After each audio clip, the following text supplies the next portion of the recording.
പറഞ്ഞതുപോലെ തന്നെ ക്വസ്റ്റ്യൻ ആൻസറിനുള്ള അതിൻ്റെ സെഷനാണ് ഇനിയിപ്പോൾ ഉള്ളത്. മിക്കവാറും ഉള്ളവരെല്ലാം ചോദ്യങ്ങൾ ധാരാളമുണ്ട്. 95% ചോദ്യങ്ങളും ശ്രീ രാഹുൽ ഈശ്വറിനോടാണ്. അപ്പോൾ അദ്ദേഹത്തിനാണ് കൂടുതൽ സമയം കൊടുക്കേണ്ടത്. കാരണം ചോദ്യങ്ങൾ എനിക്കറിയത്തില്ല നമ്മൾ എത്ര സമയം എടുക്കുക. നമ്മുടെ പ്രോഗ്രാം അനുസരിച്ച് 30-35 മിനിറ്റ് 40 മിനിറ്റ് മാക്സിമം ആണ്. നമുക്ക് 8:15 ഇത് അവസാനിപ്പിച്ചേ പറ്റുകയുള്ളൂ. അപ്പോൾ അത്രയും 5:15 നമ്മൾ തുടങ്ങിയത്. അപ്പോൾ 3 മണിക്കൂർ 8:15. അപ്പോൾ നമുക്ക് ആകെപ്പാട് ശേഷിക്കുന്നത് 35 മിനിറ്റാണ്. സാധാരണഗതിയിൽ മോഡറേറ്റർ എന്നുള്ള നിലയിൽ എന്തെങ്കിലും പറയേണ്ടതാണ്. പക്ഷേ ഇക്കാര്യത്തിൽ ഞാൻ എൻ്റെ സമയം അവർക്ക് രണ്ടുപേർക്കും വിട്ടുകൊടുക്കുകയാണ്. ഞാൻ ഒന്നും പറയുന്നില്ല.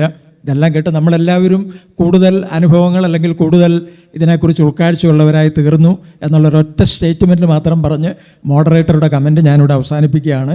ചോദ്യങ്ങൾ പിന്നെയും വരുന്നുണ്ട്. അപ്പോൾ രാഹുൽ ഈശ്വർ ആദ്യം ചോദ്യങ്ങൾക്ക് മറുപടി പറയും. എല്ലാവർക്കും പൂർണ്ണമായ ഉത്തരം തരുവാനുള്ള സമയമില്ല എന്നും മുൻകൂട്ടി ഞാൻ പറയട്ടെ. എന്നാലും വ്യത്യസ്ത ചോദ്യങ്ങളാണ് ചോദിച്ചിരിക്കുന്നത്. ഇതുമായി ബന്ധപ്പെടാത്ത ചോദ്യങ്ങളും ചിലർ ചോദിച്ചിട്ടുണ്ട്. അതിന് ദയവായി ഇപ്പോൾ ഉത്തരം ലഭിക്കില്ല, ഞങ്ങൾക്ക് സമയമില്ല എന്ന് മാത്രം ഞാൻ പറഞ്ഞു കൊള്ളട്ടെ. ചോദ്യത്തെ അതിന് നേച്ചർ ഞാൻ പറയുന്നില്ല, അങ്ങനെയുള്ളതും കിട്ടിയിട്ടുണ്ട്. ഇതുമായിട്ട് വിഷയവുമായി ബന്ധപ്പെട്ടതിന് മാത്രം ഇപ്പോൾ ഉത്തരങ്ങൾ നമുക്ക് ലഭിക്കുന്നതാണ്. അദ്ദേഹം കൃത്യമായിട്ട് എനിക്കറിയത്തില്ല 10-20 ചോദ്യമുണ്ട്. ഒരു അര മിനിറ്റെങ്കിലും എടുത്ത് ഓരോന്നിനും ഉത്തരം പറഞ്ഞാൽ നന്നായിരിക്കും. ഞാൻ ഓരോ ചോദ്യം ചോദിച്ചിട്ട് അദ്ദേഹം ഉത്തരം പറയാൻ പറഞ്ഞാൽ പിന്നെ സമയമെടുക്കും. അതുകൊണ്ട് ഞാൻ ചോദ്യങ്ങൾ സ്ക്രീൻ ചെയ്ത് അദ്ദേഹത്തിന് തന്നെ കൊടുത്തിട്ടുണ്ട്. ഇപ്പോൾ രാഹുൽ ഈശ്വറിൻ്റെ സമയം, പ്ലീസ്.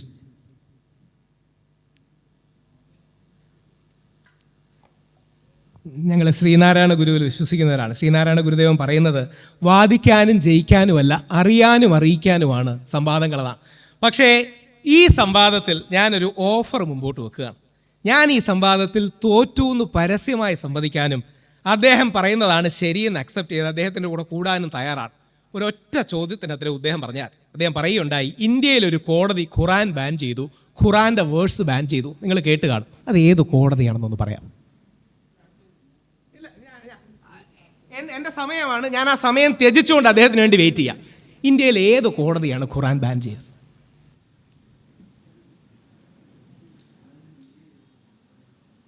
നമുക്ക് വെയിറ്റ് ചെയ്യാമല്ലോ അല്ലേ?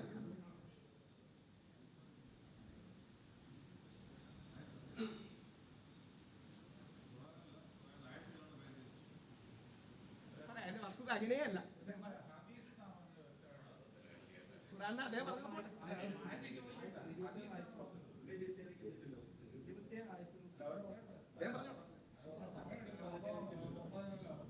27 അല്ല 26.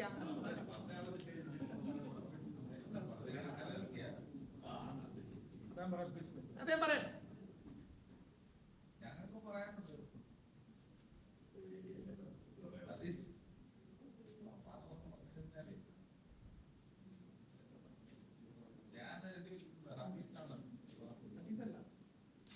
അദ്ദേഹം പറയുന്നു.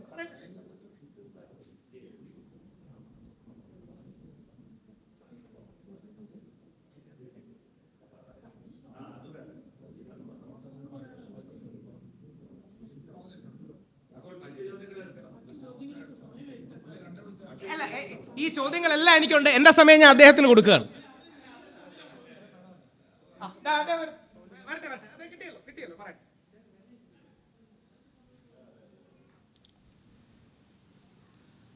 ് 1986 ഡൽഹി കോടതി കേസാണ്. ഓക്കെ. 1986 ഇത് 80കളുടെ മധ്യത്തിൽ നടന്നൊരു സംഭവത്തിൽ ഇതായിട്ടാണ്. ഹൈക്കോടതി എനിക്ക് കിട്ടിയ റിസൾട്ട് തെറ്റിപ്പോയി. ഇത് കൽക്കട്ട ഹൈക്കോടതിയിൽ നിരോധിക്കണമെന്ന് പറഞ്ഞിട്ടൊരു ഇത് കൊടുത്തിരുന്നു. അത് കോടതി തള്ളുകയുണ്ടായി. അതല്ല, വേറൊരു ഇതുണ്ട്. പക്ഷെ അത് അല്ല ഇപ്പോഴില്ല, 2021 അതൊന്നുമല്ല. ഇതൊക്കെ അതിന് മുമ്പത്തെയാണെന്നേ സംഗതി. ഇതിപ്പോൾ എവിടെ റിസൾട്ട് വരും ഇതാകുന്നു.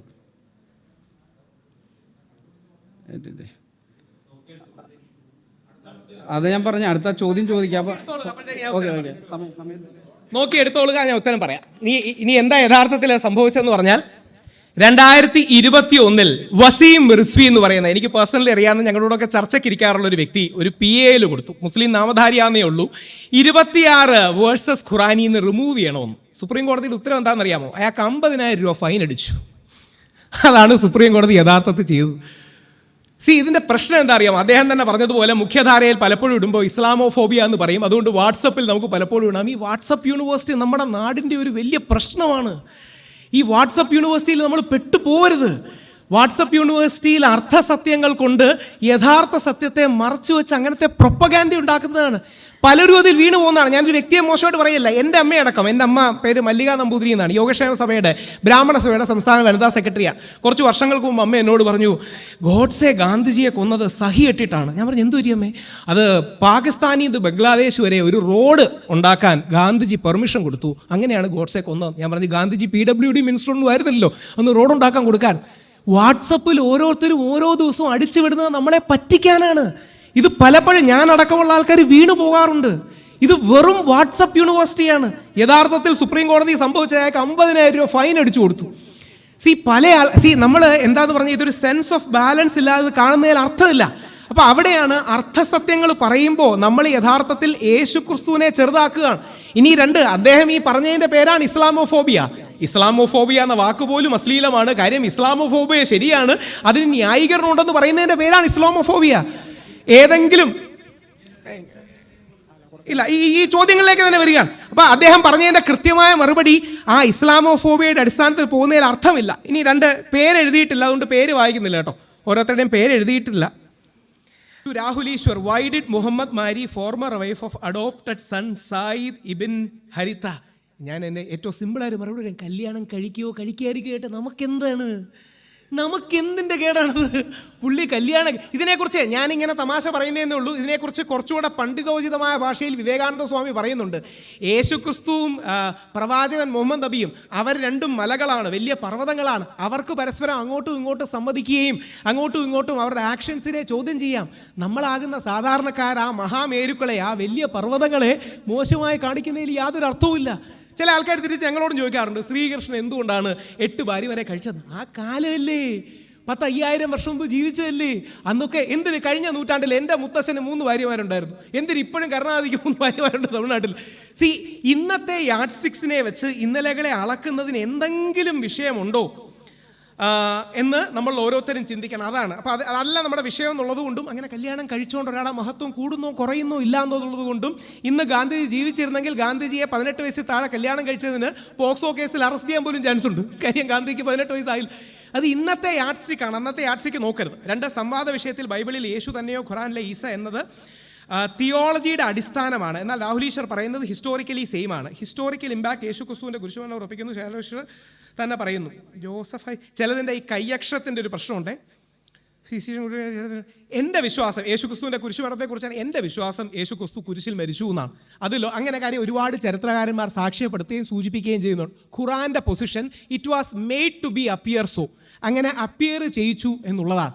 അതവരുടെ വിശ്വാസം. ആ വിശ്വാസത്തോട് ഞാൻ യോജിക്കുന്നില്ല. ഞാൻ വിശ്വസിക്കുന്നത്, ഒരു ഹിന്ദുവായ ഞാനും അല്ലെങ്കിൽ ചരിത്ര വിദ്യാർത്ഥിയായ ഞാനും യേശു ക്രിസ്തുവിന് എങ്ങനെ കുരിശുമരണത്തിലാണ്, അതിനുശേഷം വന്ന പല കാര്യങ്ങളും ഫിഗറേറ്റീവ്ലിയും മെറ്റഫോറിക്കലിയും ആൾക്കാർ പറഞ്ഞു കാണും. അതുകൊണ്ട് എൻ്റെ കോർ പോയിന്റ് തിയോളജിക്കലി അവർ ഡിഫറെൻ്റ് ആണ്, ഫെയ്ത്ത് വൈസ് ഡിഫറെൻ്റ് ആണ്. ക്രിസ്തീയ സഭകൾക്കിടയിൽ അങ്ങനെ യേശു ക്രിസ്തുവിനെ തിയോളജിക്കൽ ഡിഫറൻസ് ഇല്ലേ, പക്ഷേ ഹിസ്റ്റോറിക്കലി സെയിം ആണ് എന്ന പോയിന്റാണ്. ഹിസ്റ്റോറിക്കലി ജീസസ് സെയിം ആണെന്ന് എങ്ങനെയാണ്? Death is a historic event. Death of Jesus, Christianity world, നേരത്തെ പറഞ്ഞ തന്നെ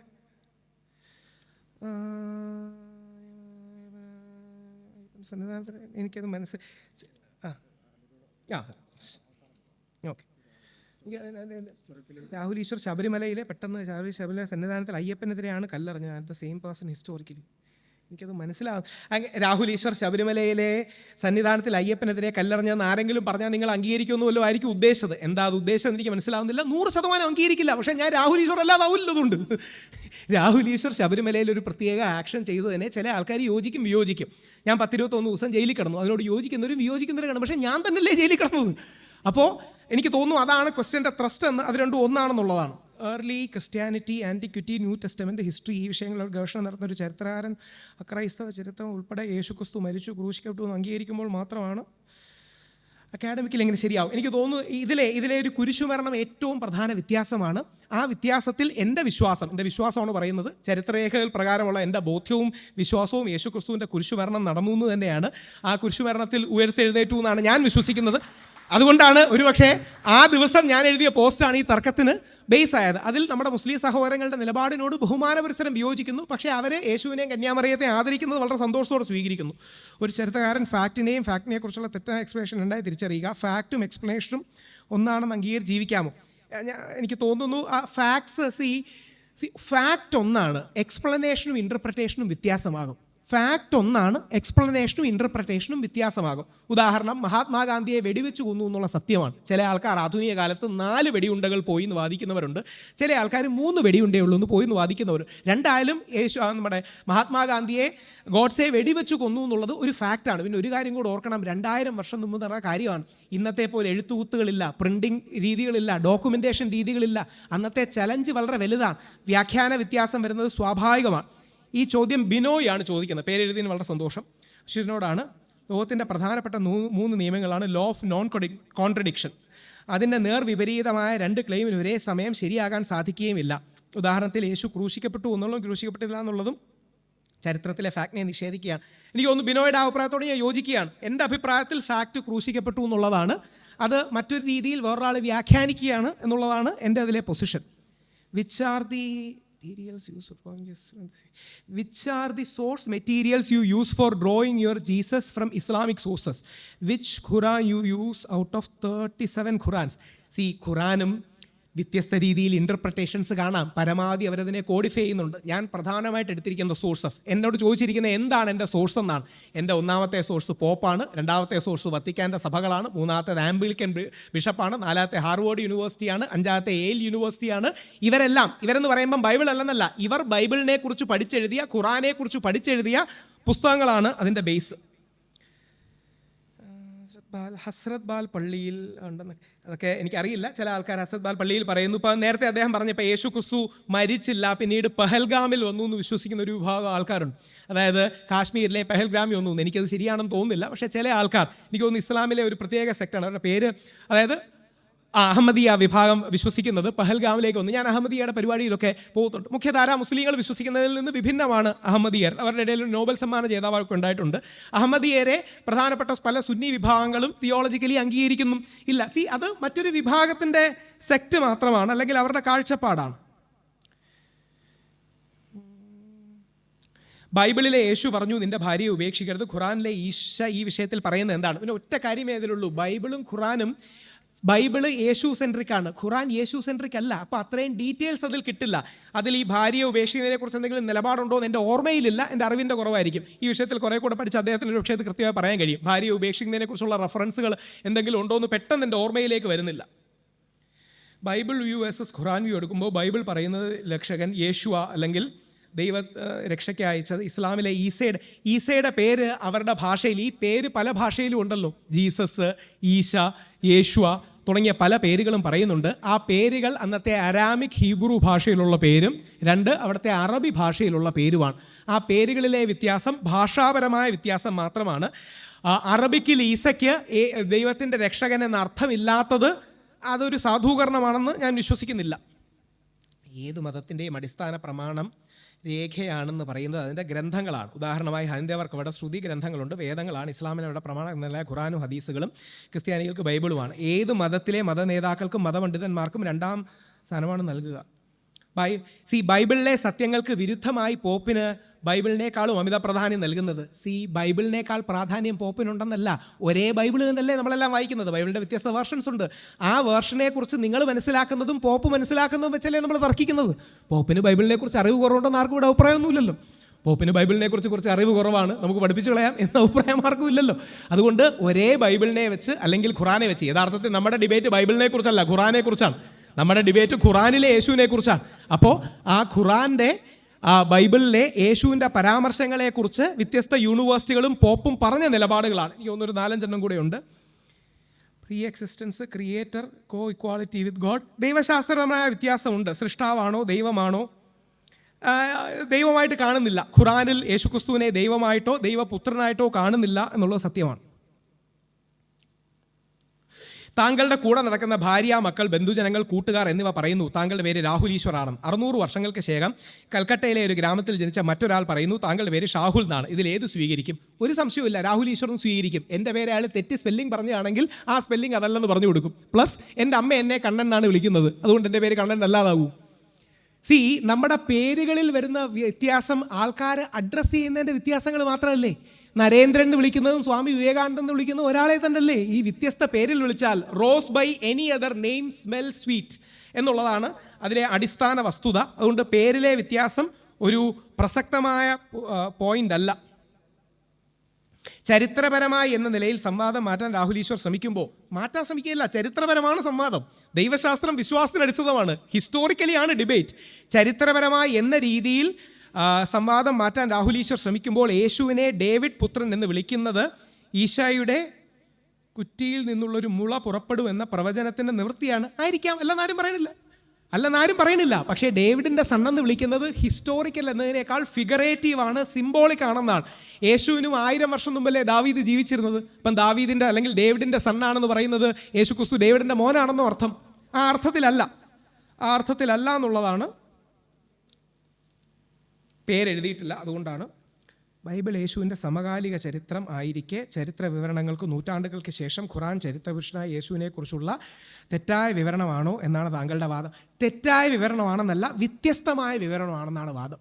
വ്യത്യസ്തമായ വ്യാഖ്യാനമാണെന്നുള്ളതാണ് വാദം. അതിൽ ചില കാര്യങ്ങളിൽ എനിക്ക് കൂടുതൽ വിശ്വാസവും ചരിത്രത്തെ ആഴത്തിൽ പഠിക്കാൻ ശ്രമിക്കുന്ന വ്യക്തിയെന്ന നിലയിലും കൂടുതൽ ഹിസ്റ്റോറിക്കലി ക്രൂസിഫിക്ഷൻ അടക്കമുള്ള കാര്യങ്ങളാണ് എന്നുള്ളതാണ് എൻ്റെ വാദം. അതിന് റോമാ കാലഘട്ടത്തിലടക്കം പല റെഫറൻസുകളും കാര്യങ്ങളും ഉണ്ട്. അപ്പോൾ അതിൻ്റെ ചരിത്രത്തിൽ ഞാൻ അങ്ങനെയാണ് വിശ്വസിക്കുന്നത്. അധികം ഡിപ്ലോമാറ്റിക് ആകാതെ മറുപടി നൽകുന്നു. ടോണി PM തോമസ്, നല്ല ചോദ്യമാണ്. ഡിപ്ലോമാറ്റിക് ആകണ്ട, പക്ഷേ നമ്മൾ റാഷും ആകണ്ട. ഇതിൻ്റെ പ്രശ്നം ഇന്നത്തെ കാലത്ത് പല ആൾക്കാരും ഓപ്പണായി സംസാരിക്കുന്നു എന്ന് പറയുന്ന പേരിൽ സംസാരിക്കുന്ന പലപ്പോഴും അധിക്ഷേപിക്കുകയും അപമാനിക്കുകയും ചെയ്യുന്ന സംസാരമാണ്. നിങ്ങൾ പ്രത്യേകിച്ച് ക്രിസ്ത്യാനികളിൽ ചിന്തിക്കേണ്ട കാര്യം, നിങ്ങൾ പലപ്പോഴും പ്രവാചകൻ മുഹമ്മദ് നബിയെ മോശമാക്കി മറ്റ് സംസാരിക്കുമ്പോൾ മുസ്ലിങ്ങൾക്ക് ചെയ്യാൻ പറ്റില്ല. കാര്യം മുസ്ലിം വിശ്വാസിയാണെങ്കിൽ യേശു ക്രിസ്തുവിനെ ആദരിച്ചേ സംസാരിക്കാൻ പറ്റും. അപ്പം പ്രവാചകൻ മുഹമ്മദിനെയോ യേശുവിനെയോ അല്ലെങ്കിൽ ഏതെങ്കിലും ബുദ്ധ ഭഗവാനെയോ ആരെങ്കിലും മോശമാക്കുന്നതിന് യാതൊരു അർത്ഥവുമില്ല. അവസാനത്തെ 3 സഹോദരൻ രാഹുൽ ഈശ്വറിനോട് എന്നെക്കാട്ടി മോശം കൈയക്ഷരം, പൊതുവെ ഏറ്റവും മോശം കൈയക്ഷരമുള്ള എനിക്കാണ്. ബൈബിളിൽ യേശു ക്രിസ്തു ദൈവമാണെന്നും മരിച്ചിട്ട് ഉയർത്തെഴുന്നേൽക്ക് വ്യക്തമായി, ഖുറാൻ ഇത് 3 തെറ്റാണെന്നും പറയുന്നു. അങ്ങനെ ഒരു പ്രയോഗമുണ്ടെന്ന് സംശയമുണ്ട്. യുക്തി നിയമം അനുസരിച്ച് പരസ്പരനുസരിച്ച് 2 ശരിയാ വ്യത്യസ്ത വ്യാഖ്യാനമാണെന്നുള്ളതാണ്. കുരിശുമരണത്തെക്കുറിച്ച് തന്നെ എനിക്ക് തോന്നുന്നത് നേരത്തെ പറഞ്ഞിട്ടുണ്ട്. ആളാണ് സാധിക്കാൻ വായിക്കാതെ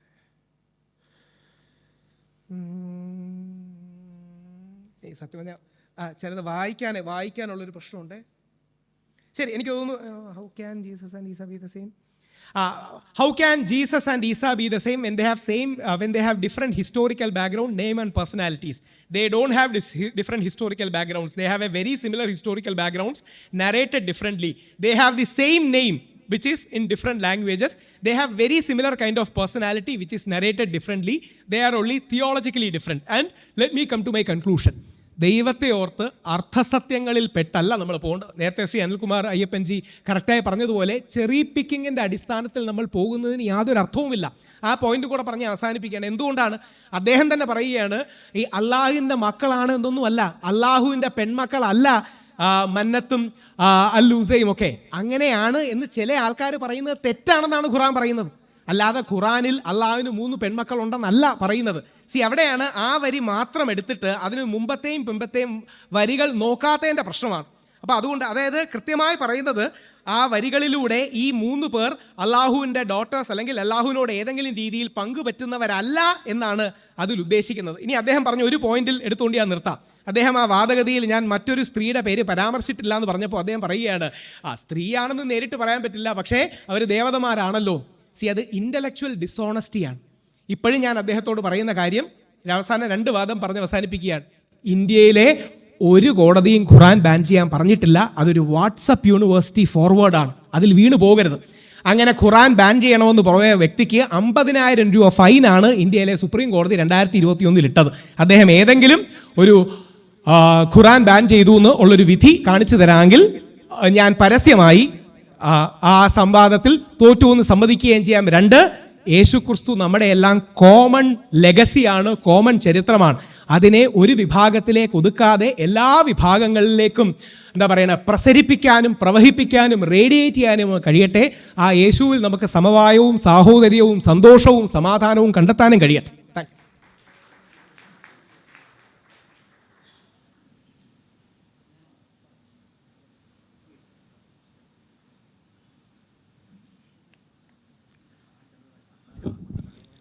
ഇത് ഈ 2021 കേസല്ല ഞാൻ പറഞ്ഞത്, 1986 ഇതിനൊരു പശ്ചാത്തലമൊക്കെ ഉണ്ട്. ഞാൻ ഈ വിഷയത്തിൽ വീഡിയോ ചെയ്തിട്ടുള്ളതാണ്, അതുകൊണ്ടാണ് ഞാൻ ഇത് ഉറപ്പിച്ച് പറയുന്നത്. രാജ്യത്ത് എന്തുകൊണ്ട് കലാപങ്ങൾ ഉണ്ടാകുന്നു എന്നുള്ള തലക്കെട്ടിൽ ഖുറാനിലെ 24 ആയത്തുകൾ, ഞാൻ നേരത്തെ 27 എന്നാണ് പറഞ്ഞത്, ഓർമ്മപ്പശകാണ്, 24 ആയത്തുകൾ. ഈ 24 ആയത്തുകൾ പ്രസിദ്ധീകരിച്ചുകൊണ്ട് ഒരു പോസ്റ്റർ ഡൽഹിയിലും ഉത്തർപ്രദേശിലും മറ്റ് പലയിടങ്ങളിലായിട്ട് ഒട്ടിച്ചു വെച്ചിരുന്നു പല ആളുകളും ഇങ്ങനെ.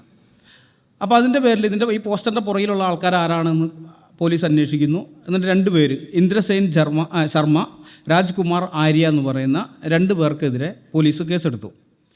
IPC സെക്ഷൻ 151A, 295A ഈ 2 വകുപ്പുകൾ പ്രകാരമാണ് കേസ് ഫയൽ ചെയ്യുന്നത്.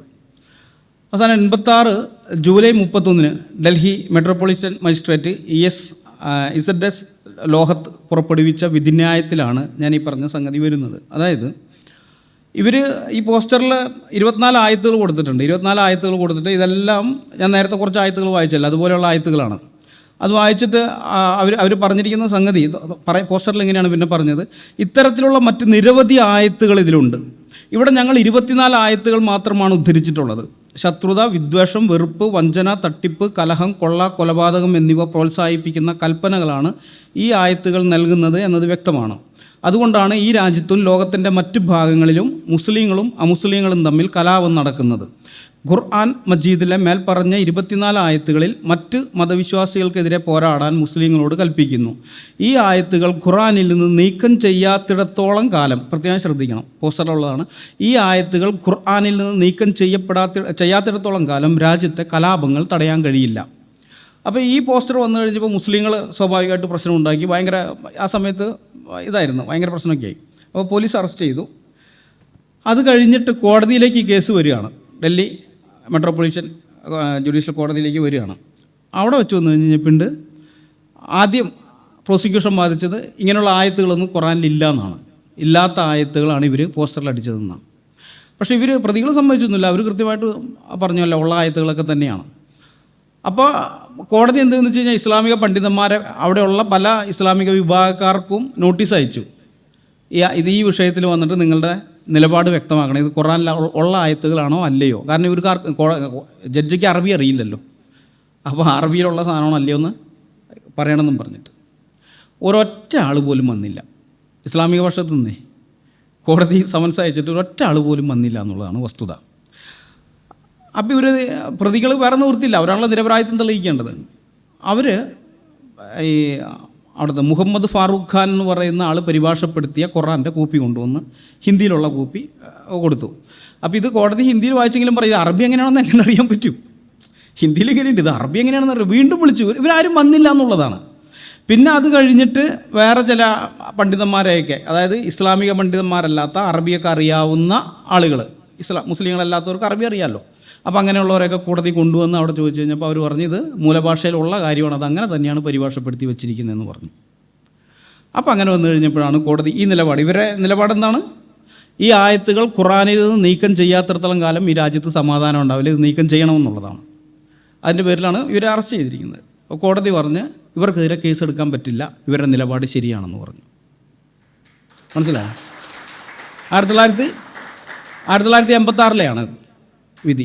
ഈ 2021 കേസല്ല. ഇപ്പം അത് എനിക്കറിയാം, നമ്മൾ ഈ വിഷയം പഠിക്കുന്ന ആൾക്കാരാണ്, ഇത് ഏത് കാലഘട്ടത്തിൽ ആര് പോയി എന്നൊക്കെ അറിയാം.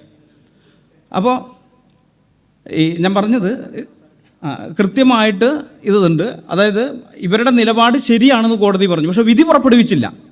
ഈ നിലപാട്, ഈ ആയത്തുകൾ ഖുറാനിൽ നിന്ന് നീക്കം ചെയ്യാത്തിടത്തോളം കാലം ഈ രാജ്യത്തും ലോകത്തും സമാധാനം ഉണ്ടാവില്ല, മുസ്ലിങ്ങളും തമ്മിൽ എന്നും കലഹമായിരിക്കും എന്ന് പറഞ്ഞ ആ നിലപാട് കൃത്യമാണ്. അതിൻ്റെ പേരിൽ കേസെടുക്കാൻ പറ്റില്ല എന്ന് പറഞ്ഞു.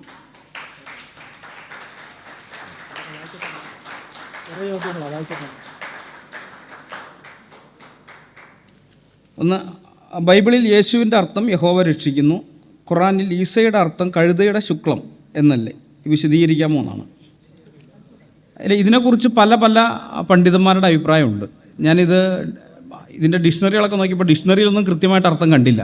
പിന്നെ ഉള്ളത് പണ്ഡിതന്മാരുടെ വ്യാഖ്യാനമാണ്. പണ്ഡിതന്മാരുടെ വ്യാഖ്യാനങ്ങളിൽ പലതും പറയുന്നുണ്ട്. വെറും കഴുത എന്ന് പറയുന്നുണ്ട്, കഴുത മൂത്രം എന്ന് പറയുന്നുണ്ട്, പല രീതിയിലൊക്കെ ഉണ്ട്. അതുകൊണ്ട് ഇത് ഇന്നത് തന്നെയാണെന്ന് ഉറപ്പിച്ച് പറയാൻ നിർവാഹമില്ല. എനിക്ക് എൻ്റെ അറിവനുസരിച്ചിട്ട് കൃത്യമായിട്ട് ഇത് വന്നിട്ടില്ല. Why did Jesus come to the world? Why did Isa come to the world? യേശുക്രിസ്തു എന്തിനാണ് വന്നത്? യേശുക്രിസ്തു തന്നെ പറഞ്ഞിട്ടുണ്ട്, മനുഷ്യപുത്രൻ ശുശ്രൂഷ ചെയ്യിപ്പാനല്ല, ശുശ്രൂഷിപ്പാനും അനേകർക്ക് വേണ്ടി തൻ്റെ ജീവനെ മറുവിലയായി കൊടുക്കാനും അത്രേ വന്നത്. അത് യേശുക്രിസ്തു തന്നെ പറഞ്ഞത്. പിന്നെ അപ്പോസ്തലൻ പറയുന്നുണ്ടല്ലോ പൗലോസ്, യേശുക്രിസ്തു പാപികളെ രക്ഷിക്കാൻ ലോകത്തിലേക്ക് വന്നു എന്നുള്ളത് വിശ്വാസ്യവും എല്ലാവരും അംഗീകരിപ്പാൻ യോഗ്യവുമായ വചനം തന്നെ. അപ്പോൾ യേശുക്രിസ്തു വന്നത് മനുഷ്യരെ അവരുടെ പാപങ്ങളിൽ നിന്ന് രക്ഷിക്കാൻ വേണ്ടിയിട്ടാണ്. ഇനി ഈസ എന്തിനാണ് വന്നതെന്നുള്ള കാര്യം ഖുറാനിൽ വ്യക്തമായിട്ട് പറയുന്നുണ്ട്. ഇസ്രായേൽ സന്തതികൾക്ക് നിഷിദ്ധമായത് അനുവദിക്കാൻ വേണ്ടിയാണ്. അതായത് ഇപ്പോൾ പന്നിമാംസമൊക്കെ നിഷിദ്ധമാണല്ലോ അവർക്ക്. അപ്പോൾ അതേപോലെ നിഷിദ്ധമായ പല കാര്യങ്ങളും അനുവദിച്ചു കൊടുക്കാൻ വേണ്ടിയാണ് ഈസ വന്നതെന്നാണ് അവർ ഇതിനകത്ത് പറയുന്നത്. ഒരേ വിഷയത്തെ അല്ലെങ്കിൽ സംഭവത്തെ ഒന്നിലധികം പേർ റിപ്പോർട്ട് ചെയ്യുമ്പോൾ വരുന്ന വൈരുദ്ധ്യതകളെ ആസ്പദമാക്കി അങ്ങനെ ഒരു സംഭവം അല്ലെങ്കിൽ വിഷയം നടന്നിട്ടില്ല എന്ന് പറയാൻ സാധിക്കുമോ? ഇവിടെ ഒരു വിഷയത്തെ ഒന്നിലധികം പേർ റിപ്പോർട്ട് ചെയ്യുമ്പോൾ ഒരിക്കലും വൈരുദ്ധ്യം വരില്ല, വിവരണങ്ങളിൽ വ്യത്യാസം വരും. നമ്മളിപ്പോൾ ഒരു സംഭവം നടന്നു, ഇപ്പോൾ ഇവിടെ കുറച്ചാൾ മുമ്പല്ലേ നമ്മുടെ പ്രധാനമന്ത്രി വന്നു പോയതിന് ശേഷം പിറ്റേ ദിവസത്തെ പത്രങ്ങളിൽ നമ്മൾ നോക്കിക്കഴിഞ്ഞാൽ അതിനെക്കുറിച്ച് റിപ്പോർട്ടുണ്ട് അല്ലേ. ആ റിപ്പോർട്ടിൽ നിങ്ങൾ നോക്കിക്കഴിഞ്ഞാൽ വൈരുദ്ധ്യങ്ങൾ ഉണ്ടാകില്ല, പക്ഷേ വ്യത്യാസങ്ങളുണ്ടാവും. ഒരു കൂട്ടർ അവരുടെ ഉദ്ദേശം അനുസരിച്ച് അവരുടെ അജണ്ട അനുസരിച്ചുള്ള കാര്യങ്ങൾ പ്രധാനമന്ത്രി ഇങ്ങനെ പ്രസംഗിച്ചു എന്ന് പറയുമ്പോൾ വേറൊരു കൂട്ടർ വേറെ ആയിരിക്കും. ഇത് തമ്മിൽ വൈരുദ്ധ്യമല്ല, കാരണം പുള്ളി ഇത് രണ്ടും പറഞ്ഞിട്ടുണ്ടാവും, മനസ്സിലായി. അപ്പോൾ അവർക്ക് വേണ്ടുന്ന ഭാഗങ്ങൾ എടുത്ത് അവതരിപ്പിക്കുന്നു. അപ്പോൾ ഇതാണ് വ്യത്യാസം, വിവരണങ്ങളിലെ വ്യത്യാസം. ഈ വ്യത്യാസം ഉണ്ടാകണം, വ്യത്യാസം ഉണ്ടെങ്കിലേ അത് വിശ്വസിക്കാൻ പറ്റുള്ളൂ. ഇത് കോടതിയുടെ നിരീക്ഷണമാണ്. അതായത് നമുക്കറിയാം, ഈ വക്കീലന്മാരെന്ത് ചെയ്യും, സാക്ഷികളെ പറഞ്ഞ് പഠിപ്പിച്ചിട്ട് വിടും. ഒരു കേസിൽ വക്കീലന്മാർ ചെയ്യുന്ന പരിപാടിയാണ്. അപ്പോൾ 10 പേര് സാക്ഷി പറയാൻ വന്ന് 10 പേരും വള്ളി തെറ്റാതെ ഒരേപോലെ സാക്ഷ്യം പറഞ്ഞാൽ കോടതി അപ്പം തന്നെ തള്ളു, ഈ 10 സാക്ഷികളെയും തള്ളു. കാരണം കോടതിക്കറിയാം ഇത് വക്കീൽ പറഞ്ഞ് പഠിപ്പിച്ചതാണെന്ന്. പക്ഷേ കാരണം എന്താ വെച്ച് കഴിഞ്ഞാൽ ഈ സാക്ഷി പറയാൻ വരുന്ന ആൾക്കാരുടെ ബുദ്ധിയിൽ, അവരുടെ വിദ്യാഭ്യാസ നിലവാരത്തിൽ, അവരുടെ തൊഴിലിൽ, ഇതിലെല്ലാം വ്യത്യാസമുണ്ട്. അതനുസരിച്ച് ഈ പറയുന്ന കാര്യങ്ങളിലും വ്യത്യാസമുണ്ട്. ഇപ്പോൾ ഒരു ഉദാഹരണം ഞാൻ പറഞ്ഞ, ഒരു കൊലപാതകം സമയത്തായി 8:06 ഒരു കൊലപാതകം നടക്കുന്നത് കണ്ടു, ഒരു പോലീസുകാരൻ കണ്ടു, ഒരു ഡോക്ടർ കണ്ടു, ഒരു സ്കൂൾ വിദ്യാർത്ഥി കണ്ടു, ഒരു ചുമട്ടുകാരൻ കണ്ടു, അല്ലെങ്കിൽ അവിടെയുള്ള കുറേ പേരിങ്ങനെ കണ്ടു. കോടതിയിലേക്ക് വരുന്ന സമയത്ത് ഡോക്ടറുടെ മൊഴി പോലെ ആയിരിക്കില്ല ഒരു ചുമട്ടുകാരൻ്റെ മൊഴി. ഡോക്ടർ കുത്തിയ സമയത്ത് കത്തി ഏത് ഭാഗത്താണ്, ശരീരത്തിൻ്റെ ഭാഗം കൃത്യമായിട്ട് പറയും. അപ്പോൾ ആ കുത്തിൽ അവൻ്റെ ഇന്ന ഞരമ്പ് മുറിഞ്ഞിരിക്കാൻ സാധ്യതയുണ്ട് എന്നൊക്കെ പറയും. ഇതൊരു ചുമട്ടുകാരന് പറയാൻ പറ്റില്ല. അല്ലെങ്കിൽ പോലീസുകാരൻ പറയുമ്പോൾ വേറെ രീതിയിലായിരിക്കും. പോലീസുകാരന് വേറെ ആംഗിളിലാണ് ഇതിനെ കാണുന്നത്, എത്ര അടി ദൂരെ ആണ് താനും ഇതും തമ്മിൽ ഇങ്ങനെ സംഭവം. അപ്പോൾ ഈ ഒരു വ്യത്യാസം ഉണ്ടാവും. പക്ഷേ ആരും പറയില്ല അവിടെ കൊലപാതകം നടന്നില്ല എന്ന് പറയില്ല, അല്ലെങ്കിൽ അയാൾ വണ്ടി ഇടിച്ചാണ് കൊല്ലപ്പെട്ടതെന്ന് പറയില്ല. അത് അങ്ങനെ വരുമ്പോഴാണ് വൈരുദ്ധ്യമാകുന്നത്. അപ്പോൾ അടിസ്ഥാന കാര്യങ്ങളിൽ ഒരു വൈരുദ്ധ്യം വരരുത്, വിവരണങ്ങളിൽ വ്യത്യസ്തതകൾ ഉണ്ടാകുകയും വേണം. എങ്കിൽ മാത്രമേ ഒരു സംഗതി ശരിയാകുള്ളൂ. അപ്പോൾ വൈരുദ്ധ്യം വന്നു കഴിഞ്ഞാൽ നമ്മളതിനെ സംശയിക്കണം. അപ്പോൾ ഇവിടെ ഈ വൈരുദ്ധ്യമാണ് പറഞ്ഞിരിക്കുന്നത്. ഖുറാനിൽ ഈസയെ പറ്റി പറയുന്നു, എന്നാൽ ബൈബിൾ എന്തുകൊണ്ട് അള്ളായെക്കുറിച്ച് പറയുന്നില്ല? ഖുറാൻ കൂടുതൽ ഓപ്പണും ബൈബിൾ നാരോ ക്ലാഷ് ആയതുകൊണ്ടാണോ എന്നുള്ളതാണ്. ഇല്ല, അള്ളായെക്കുറിച്ച് പറയുന്നില്ല എന്നുള്ളത് തെറ്റാണ്. ബാലിനെക്കുറിച്ച് പറയുന്നുണ്ട്. പഴയ നിയമത്തിൽ ബാലിനെക്കുറിച്ച് പറയുന്നില്ല. ഈ ബാലാണ് അറേബ്യയിലേക്ക് എത്തിക്കഴിഞ്ഞപ്പോൾ ഹൂബാലായി മാറുന്നത്. അത് സിറിയെന്ന് വന്നാണ് ഹൂബാൽ. ഇതിൻ്റെ ഇസ്ലാമിക ചരിത്രത്തിലുണ്ട് ഇതെല്ലാം കൃത്യമായിട്ട്. കാരണം ഈ പഴയ കാലത്തെ ആളുകൾ ഒരു സ്ഥലം ഭയങ്കരമായിട്ട് പുരോഗതിയിലേക്ക് വന്നു കഴിഞ്ഞാൽ അവിടുത്തെ ദേവൻ്റെ അനുഗ്രഹമാണതെന്ന് കരുതിയിട്ട് ആ ദേവനെ കൊണ്ടുവന്ന് പൂജിക്കും. ഇത് ഇസ്രായേലിൽ തന്നെ നമ്മൾ കാണുന്നുണ്ട്. ചില രാജാക്കന്മാർ മറ്റു സ്ഥലത്തൊക്കെ പോയിട്ടുണ്ട്, അവിടെ നിന്ന് വിഗ്രഹങ്ങളെ കൊണ്ടുവരുന്നുണ്ട്. കാരണം അവർക്ക് യുദ്ധത്തിൽ വിജയം കിട്ടി, പ്രോസ്പെരിറ്റി ഉണ്ട്, കൃഷിയുണ്ട്. അപ്പോൾ അതുകൊണ്ട് ആ ദൈവം അനുഗ്രഹിക്കും ഇതിനേക്കാളും, അതുകൊണ്ട് നമുക്ക് കൊണ്ടുവരാം. അപ്പോൾ ഇത് തന്നെയാണ് ഈ അറേബ്യയിൽ നിന്ന് ഇവർ സിറിയയിൽ ഡമാസ്കസിൽ കച്ചവടത്തിന് എന്ന് കഴിഞ്ഞപ്പോൾ, ഡമാസ്കസ് അന്ന് വളരെ ഇതായിട്ട് പട്ടണമാണ്. അപ്പോൾ കണ്ടു കഴിഞ്ഞപ്പോൾ അവരുടെ ദേവന ഏതാണ്? ഹൂബാലാണ്. ഹൂബാലിനെ കൊണ്ടുവന്നിട്ട് ഈ കാബയിൽ, മക്കയിൽ കാബയിൽ വെച്ചിട്ട് 360 വിഗ്രഹങ്ങളിൽ ഒന്നാണ് ഈ ഹൂബാൽ. അവിടെ വെച്ച് ഇവർ പൂജിച്ചിരുന്നു. ഈ ഹൂബാലിനെയാണ് പിന്നീട് അള്ളാഹ് എന്നുള്ള നിലയിൽ മുഹമ്മദ് അവതരിപ്പിക്കുന്നത്. അപ്പോൾ അതുകൊണ്ട് ബൈബിളിൽ പറഞ്ഞിട്ടില്ല എന്ന് പറയല്ലേ, ഹൂബാലിനെ പറ്റി പറഞ്ഞിട്ടുണ്ട്. സഹോദരൻ അനിലിനോട് യോഹന്നാൻ 2:11 യേശുക്രിസ്തു ചെയ്ത ആദ്യ അടയാളം വെള്ളം വീഞ്ഞാക്കിയതാണ്. അതിനു മുമ്പ് അടയാളം ചെയ്തതായിട്ട് ഖുർആൻ പറഞ്ഞിരിക്കുന്നു. ഇതിലൊന്ന് തെറ്റല്ലേ? ഏതാണ് തെറ്റ്? എന്തുകൊണ്ട്? തീർച്ചയായിട്ടും ഒന്ന് തെറ്റാണ്. കാരണം ഇത് അടിസ്ഥാനപരമായി വൈരുദ്ധ്യമാണ്, വിവരണങ്ങളിലെ വ്യത്യാസമല്ല. വളരെ വ്യക്തമായിട്ട് ബൈബിൾ പറഞ്ഞത് ഇത് യേശുക്രിസ്തു അടയാളങ്ങളുടെ അത്ഭുതമായി ഗലീലയിലെ കാനാവിൽ വെച്ച് ചെയ്തു, തൻ്റെ മഹത്വം വെളിപ്പെടുത്തി, അവൻ്റെ ശിഷ്യന്മാർ അവനിൽ വിശ്വസിച്ചു. കൃത്യമായിട്ട് പറയുന്നത് ആദ്യത്തെ അടയാളമാണ്. രണ്ടാമത്തെയും പറയുന്നുണ്ട്, ശതാധിപൻ്റെ വൃത്തിനെ സൗഖ്യമാക്കുന്നത്. എന്നാൽ ഇതിലേക്ക് വരുന്ന സമയത്ത് നമ്മളിവിടെ കാണുന്നത് എന്താണ്? ഈ തൊട്ടിലി കിടന്ന് സംസാരിക്കുന്നത്. ഒന്നാമത്തെ തൊട്ടിലി കിടന്ന് സംസാരിക്കുന്നുണ്ട്. പിന്നെ അത് കഴിഞ്ഞതിന് ശേഷം ഈ പക്ഷികളെ ഉണ്ടാക്കിയിട്ട് ഇതാക്കുന്നുണ്ട്. പിന്നെ വേറെയൊക്കെ ഉണ്ട്. കൂട്ടുകാരൊക്കെ ആയിട്ട് കളിക്കുമ്പോൾ 5-6 വയസ്സുള്ള സമയത്ത് പുള്ളി കളിച്ചുകൊണ്ടിരിക്കുമ്പോൾ പല അത്ഭുതങ്ങളും, അതായത് കളിക്കുമ്പോൾ ഇവരെ പറ്റിക്കാൻ വേണ്ടിയിട്ട് പുള്ളി ഓരോരോ മാജിക് കാണിക്കുന്നുണ്ട്. അപ്പോൾ ഇതെല്ലാം ഞാൻ പറഞ്ഞില്ലേ, ഈ തോമസിൻ്റെ ശൈശവ സുവിശേഷം എന്ന് പറയുന്ന അപ്പോക്രിഫ പുസ്തകമുണ്ട്. പുതിയ നിയമ അപ്പോക്രിഫ ഗ്രന്ഥമാണ്, 2-ാം നൂറ്റാണ്ടിൽ എഴുതപ്പെട്ടതാണ്. അതിൻ്റെ അകത്ത് പറഞ്ഞിരിക്കുന്ന കാര്യമാണ്. അപ്പോൾ അതിൽ നിന്ന് കോപ്പി അടിച്ചിരിക്കുന്നത്. നമ്മൾ മനസ്സിലാക്കണം, ബൈബിള് എന്ന് പറയുന്നത് കൂടെ നടന്ന ശിഷ്യന്മാർ എഴുതി വച്ചിരിക്കുന്നതാണിത്. ദൃക്സാക്ഷികളായ ആൾക്കാർ ജീവനോടെ ഇരിക്കുമ്പോൾ, യേശുക്രിസ്തുവിനെ ക്രൂശിച്ചു കൊന്ന ആൾക്കാർ ജീവനോടെ ഇരിക്കുമ്പോൾ, യേശുക്രിസ്തുവിനെതിരെ വിധി പ്രഖ്യാപിച്ചവർ ജീവനോടെ ഇരിക്കുമ്പോൾ, എന്ന് വെച്ചാൽ ശത്രുക്കളായ ആൾക്കാരെല്ലാം ജീവനോടെ ഇരിക്കുന്ന സമയത്ത് തന്നെയാണ് ഇത് പ്രസംഗിക്കുകയും എഴുതുകയും ചെയ്യുന്നത്. അതുകൊണ്ട് അതിനകത്ത് കള്ളത്തരം കൊടുക്കുക എഴുതാൻ പറ്റില്ല. എന്തെങ്കിലും തരത്തിലുള്ള കള്ളത്തരം പ്രസംഗിക്കുകയും എഴുതുക ചെയ്തു കഴിഞ്ഞാൽ അപ്പോൾ തന്നെ എതിരാളികളെ സംബന്ധിച്ച് അതൊരു വലിയ വടിയാണ്. ഒരു കള്ളത്തരം ഇവർ ഇതിനകത്ത് പ്രസംഗിക്കുകയോ എഴുതുകയോ ചെയ്തു കഴിഞ്ഞാൽ അത് ഉയർത്തി കാണിച്ചിട്ട് ഇവർ കള്ളം പറയുന്നവരാണ്, ഇവരിതുവരെ പറഞ്ഞതെല്ലാം കള്ളമാണ്, വിശ്വസിക്കാൻ പറ്റില്ല എന്ന് പറഞ്ഞ് ഇവരെ ഡിസ്ക്രെഡിറ്റ് ചെയ്യാം. അത് ഇവർക്കും അറിയാം. അതുകൊണ്ട് 100% തെളിയിക്കാൻ പറ്റുന്ന കാര്യങ്ങൾ മാത്രമേ അവരും പറയുന്നുള്ളൂ. നമ്മൾ സൂക്ഷ്മമായിട്ട് വായിക്കുമ്പോൾ അറിയാം. ഇപ്പോൾ പൗലോസ് അപ്പോസ്തലൻ കൊരിന്ത്യർ ലേഖനം 15-ാം അധ്യായത്തിൽ ഉയർത്തെഴുന്നേറ്റ ആൾക്കാരുടെ സാക്ഷികളുടെ പട്ടികയൊക്കെ കൊടുക്കുന്നുണ്ട്. ആ പട്ടികയിൽ നമുക്കറിയാം യഥാർത്ഥത്തിൽ ആദ്യത്തെ സാക്ഷി എന്ന് പറയുന്നത് സ്ത്രീകളാണ്. യേശുക്രിസ്തു ഉയർത്തെഴുന്നേറ്റ ആദ്യത്തെ സാക്ഷി സ്ത്രീകളാണ്. ആ പട്ടികയിൽ അതില്ല. കാരണം എന്താണെന്നറിയോ? അന്നത്തെ കാലത്ത് സ്ത്രീകളുടെ സാക്ഷ്യത്തിന് കോടതിയിൽ വിലയുണ്ടായിരുന്നില്ല. അപ്പോൾ കോടതിയിൽ ചെല്ലുകയാണെന്നുണ്ടെങ്കിൽ ഈ വിഷയം കൊണ്ട് ഒരാൾ കോടതിയിൽ ചെന്ന് കഴിഞ്ഞാൽ കോടതി അംഗീകരിക്കുന്ന സാക്ഷികളെ മാത്രമേ അവിടെ പറയുന്നുള്ളൂ. അപ്പോൾ അതിൽ പോലും അവർ സൂക്ഷ്മത കാണിച്ചു. എന്നാൽ യഥാർത്ഥത്തിൽ നടന്നത് എന്താണ് അത് അങ്ങനെ തന്നെ എഴുതി വെച്ചു സുവിശേഷങ്ങളിൽ. മനസ്സിലായി? അപ്പോൾ കള്ളമായിട്ടുള്ളൊരു കാര്യം ഇവർക്ക് എഴുതാൻ പറ്റില്ല. അതുകൊണ്ട് നമ്മൾ എന്ത് ചെയ്യണം? ദൃക്സാക്ഷികളുടെ മൊഴികൾക്കാണ് ആധികാരികത, അത് വിശ്വസിക്കണം. 600 കൊല്ലം കഴിഞ്ഞ് വേറൊരു ചങ്ങാതി വന്ന് വേറെ കാര്യങ്ങളൊക്കെ പറഞ്ഞു കഴിഞ്ഞാൽ നമ്മളത് എടുക്കേണ്ട ആവശ്യമില്ല. സംവാദ വിഷയം ബൈബിളിലെ യേശു തന്നെയോ ഖുർആനിലെ ഈസ. ബൈബിളിലെ യേശു തന്നെയോ ഖുർആനിലെ ഈസ. എന്നാൽ ശ്രീ രാഹുൽ ഈശ്വർ ഈ ഖുർആനോ ബൈബിളോ തൊടാതെ ആരൊക്കെയോ എഴുതിയ എന്തൊക്കെയോ എടുത്ത് പിന്നാലെ പോകുന്നു. ഇതിനെക്കുറിച്ച് അനിൽ ബ്രദറിൻ്റെ അഭിപ്രായം എന്തായിരിക്കണം അങ്ങനെയെന്നുള്ളതാണ്. അപ്പോൾ അത് പ്രസക്തമായ ചോദ്യം. പ്രസക്തമായ ചോദ്യം തന്നെ. ഇല്ല ഡിബേറ്റൊന്നുമില്ല. പ്രസക്തമായ ചോദ്യം തന്നെയാണ്. നമ്മൾ വിഷയം പറഞ്ഞ പോലെ തന്നെ ഖുറാനും യേശു എന്നുള്ളതാണ്. അപ്പോൾ വാസ്തവത്തിൽ അത് തന്നെയാണ് നമ്മൾ എടുക്കേണ്ടത്. എന്നാൽ യേശുക്രിസ്തു ഒരു ചരിത്ര പുരുഷനായതുകൊണ്ട് ഹിസ്റ്റോറിക്കലായിട്ടുള്ള പുസ്തകങ്ങൾ സ്വാഭാവികമായിട്ടും നമ്മൾ പുറമേ നിന്ന് എടുക്കും. അത് തെറ്റായ കാര്യമൊന്നുമല്ല. പക്ഷേ അങ്ങനെയുള്ള പുസ്തകങ്ങൾ എടുത്തിട്ട് നമ്മൾ എത്തേണ്ടുന്ന കൺക്ലൂഷൻ ഏതാണെന്ന് പറയുമ്പോൾ അവിടെ നമ്മൾ ഈ 2 പുസ്തകങ്ങൾ മാത്രമേ ഇതാക്കാൻ പറ്റുള്ളൂ. നമുക്ക് നമ്മുടെ കാര്യങ്ങൾ പറയാൻ വേണ്ടി പലതൊക്കെ എടുക്കാം. പക്ഷേ അവസാനം കൃത്യമായിട്ടൊരു നിഗമനത്തിലേക്ക് നമ്മൾ വരുമ്പോൾ, അല്ലെങ്കിൽ കൃത്യമായൊരു അന്തിമ വിധിയിലേക്ക് നമ്മൾ വരുമ്പോൾ അവിടെ മറ്റ് പുസ്തകങ്ങളൊന്നുമല്ല, ഖുറാനും ഈ ബൈബിളും മാത്രമായിരിക്കണം വേണ്ടത്. അപ്പോൾ അതിൻ്റെ അടിസ്ഥാനത്തിലാണ് നമ്മൾ കൃത്യമായിട്ട്, എൻ്റെ ഭാഗം ഞാൻ കൃത്യമായിട്ട് സ്ഥാപിച്ചു. ഇത് ഈ ഖുറാനിൽ പറയുന്ന ഈസ ബൈബിളിൽ പറയുന്ന യേശു അല്ല എന്നുള്ള കാര്യം കൃത്യമായിട്ട് ഞാൻ സ്ഥാപിക്കാനായിട്ട് സാധിച്ചു. ഒരെണ്ണം കൂടി ഉണ്ട്, അതും കൂടി പറയാം. ചരിത്രപരമായ ഒന്നാണ് ആവർത്തിച്ച് ശ്രീ രാഹുൽ ഈശ്വർ പറയുന്നത്. എന്നാൽ പല ചരിത്രകാരന്മാർ യേശുവിൻ്റെ ക്രൂശുമരണം രേഖപ്പെടുത്തുമ്പോൾ ഖുർആൻ അതിന് വിപരീതമായി പറയുമ്പോൾ രണ്ടും രണ്ടായില്ലേ? ഇതെന്നോടല്ല, അദ്ദേഹത്തോടാണ് ചോദിക്കേണ്ടിയിരുന്നത്. രണ്ട് തന്നെയാണ്, സംശയമൊന്നുമില്ല.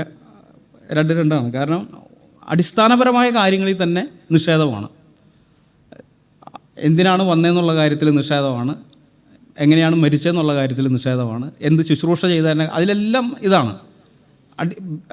ഏറ്റവും അടിസ്ഥാനപരമായ കാര്യങ്ങളിലെല്ലാം വിരുദ്ധമാണ്. രണ്ടും വിരുദ്ധമാണ്, ഒരിക്കലും ചേരുകയില്ല. അപ്പോൾ അതുകൊണ്ട് രണ്ടും വിരുദ്ധമായിരിക്കുമ്പോൾ ഏതെങ്കിലും ഒന്നുകിൽ രണ്ടും തെറ്റായിരിക്കും, അല്ലെങ്കിൽ ഏതെങ്കിലും ഒന്ന് ശരിയായിരിക്കും. രണ്ടും ഒരിക്കലും ശരിയാവില്ല. അപ്പോൾ ഇവിടെ നമുക്ക് കൃത്യമായിട്ട് ഏതാണ് ശരിയെന്നറിയാം. അത് ബൈബിളിൽ പറയുന്ന യേശുക്രിസ്തു തന്നെയാണ്. ഓക്കെ.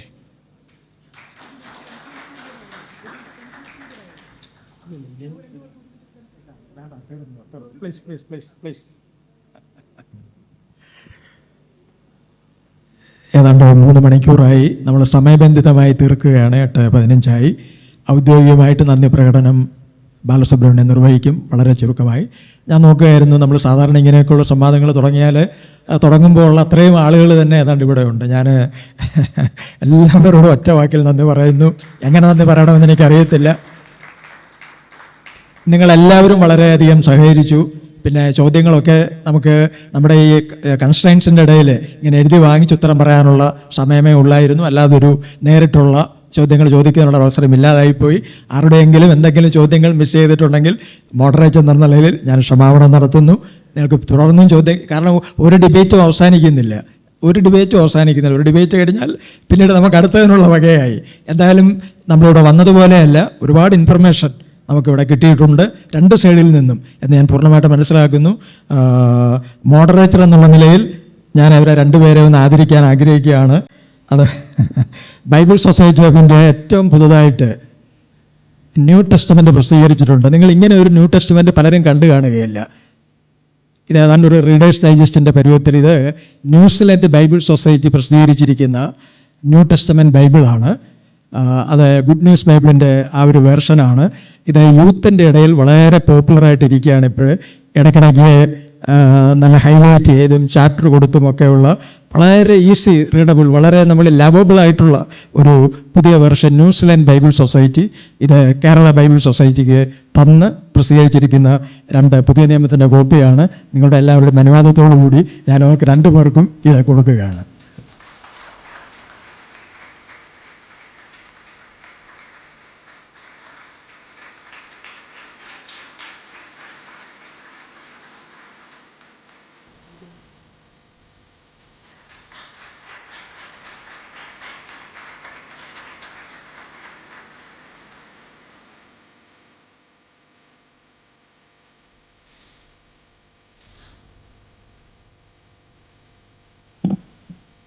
ഔപചാരികമായ നന്ദി പ്രകടനത്തിൻ്റെ ആവശ്യകത എല്ലാവർക്കും അറിയുള്ളതാണല്ലോ. ഇന്നത്തെ ഈ സംവാദവേദി ഏറ്റവും നന്നായിട്ട് കൈകാര്യം ചെയ്ത ഇതിൻ്റെ മോഡറേറ്ററും നമ്മുടെ എല്ലാ വളരെ പ്രധാനപ്പെട്ട ഡോക്ടർ ഷൗലിയ എം കോശി സാറിനെ സാക്ഷി അപ്പോളറ്റിക്സിൻ്റെ പേരിലുള്ള പ്രത്യേക നന്ദി. മറ്റൊന്ന്, ഇത്രയും നന്നായി ഈ സംവാദം മുന്നോട്ട് കൊണ്ടുപോകാൻ ഇടയായിട്ടുള്ളത് 2 വശത്തു നിന്നും കടന്നു വന്നിട്ടുള്ള ശ്രീ രാഹുൽ ഈശ്വർ അവർകളും എല്ലാവർക്കും അറിയുന്ന നാമെല്ലാം പരിചയപ്പെട്ടിട്ടുള്ള TV-കളിൽ അല്ലെങ്കിൽ ചാനലുകളിലൊക്കെ നിരന്തരം നമ്മൾ കണ്ടുകൊണ്ടിരിക്കുന്ന ഇങ്ങനൊരു വേദിയിലേക്ക് കടന്നു വരുവാൻ താൻ കാണിച്ച ആ മനസ്സിനെ എല്ലാ തരത്തിലും നന്ദിയോടുകൂടെ ഓർക്കുകയും നന്ദി അറിയിക്കുകയും ചെയ്യും. മറ്റൊന്ന്, അതിൻ്റെ മറുപടി നൽകിയ ശ്രീ അനിൽകുമാർ അയ്യപ്പനോടുള്ള നന്ദിയും സാക്ഷിയുടെ പേരിൽ അറിയിക്കുകയുണ്ട്. ഇതിനുവേണ്ടി നല്ലൊരു വേദി നമുക്കായിട്ട് അനുവദിച്ചു തന്ന YMCAയുടെ ഭാരവാഹികൾ, അതിൻ്റെ ഉത്തരവാദിത്തപ്പെട്ട പ്രിയപ്പെട്ടവരോടുള്ള നന്ദി ഈ സമയം ഞങ്ങൾ അറിയിക്കുന്നു. ഇതിൻ്റെ ലൈറ്റും സൗണ്ടും ഏറ്റവും നന്നായിട്ട് ക്രമീകരിച്ച അനുഗ്രഹ സൗണ്ട്സിനോടുള്ള നന്ദി, അതിൻ്റെ പ്രവർത്തകരോടുള്ള നന്ദി അറിയിക്കുന്നു. വീഡിയോ റെക്കോർഡിങ്ങും അതിൻ്റെ ലൈവും എല്ലാം വൃത്തിയായിട്ട് ചെയ്ത വീഡിയോ റെക്കോർഡിങ്ങിനായിട്ട് കടന്നു വന്ന അനൂപിനെയും സംഘത്തെയും അതിനുള്ള നന്ദിയും ഞങ്ങൾ അറിയിക്കുന്നു. ഇതിൻ്റെ എല്ലാം വിജയമെന്ന് പറയുന്നത് കടന്നു വന്നിട്ടുള്ള ശ്രോതാക്കളാണ്. എല്ലാ ശ്രോതാക്കളോടുമുള്ള സാക്ഷി അപ്പോളറ്റിക്സ് കേരളയുടെ നന്ദി ഒരിക്കൽ കൂടെ പ്രകാശിപ്പിച്ചുകൊണ്ട് ഞങ്ങൾ വാക്കുകളോട് ചുരുക്കുന്നു. ദൈവം മാത്രം തുടങ്ങി. Thank you.